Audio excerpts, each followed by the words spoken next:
J'ai une pensée pour le papa disparu il y a quelques mois. Je sais que ça lui tenait à cœur, le label Espoir cette année. On va viser assez rapidement le label Excellence et faire monter aussi l'équipe senior. Ça y est, on est en marche, les directives sont passées.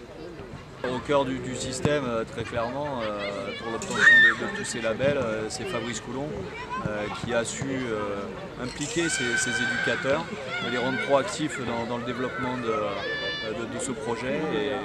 Et c'est aussi le résultat de beaucoup de travail. Il ne faut pas croire, ça ne se récupère pas comme ça, un label. C'est beaucoup de travail, il faut être consciencieux. Et c'est le moindre détail compte et je le félicite pour ça. Lui et toute son équipe d'éducateurs.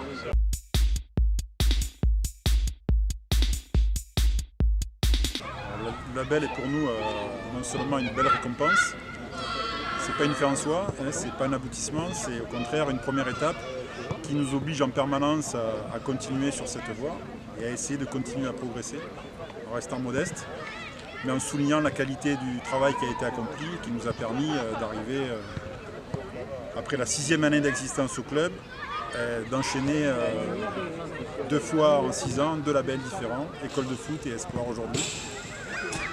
Ça retrace un peu le parcours à la fois de la formation de tous les éducateurs de Carnoux, du travail et de la compétence qu'ils mettent en œuvre auprès des enfants, des joueurs. Et puis un label, ça concerne tout le monde au club. Ça commence par les éducateurs et ça va jusqu'au président, en passant par toutes les strates successives. C'est aussi la réussite de tout un club.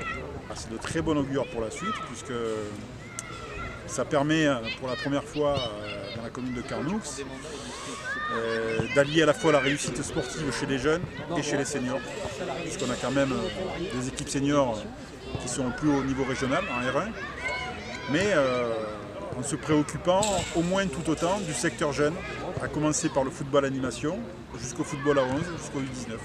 Donc on a réussi à trouver un équilibre qui est tout à fait souhaitable d'une part, mais aussi dont on reconnaît les effets maintenant, entre d'une part l'accent mis sur les jeunes et sur celui des seniors.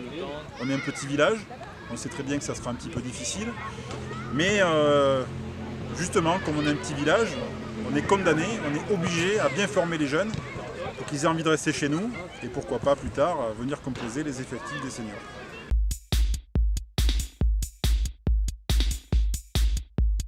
Ça fait résonance chez nous parce qu'on a commencé avec presque rien. Aujourd'hui, on arrive à avoir une distinction de la part du district. Pour nous, c'est quelque chose qui est grand. Donc ça nous pousse encore à travailler et surtout ça nous aiguille sur le chemin où on doit aller, que ce soit pédagogiquement ou au niveau de notre football.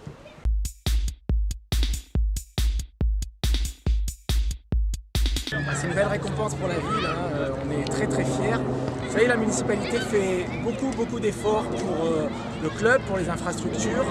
On les accompagne au quotidien, financièrement, logistiquement, humainement, la présence ici le prouve. Et de voir tous ces petits heureux de recevoir cette récompense, ces petits pratiquer leur sport sur ce magnifique terrain, forcément ça rend un élu au sport heureux.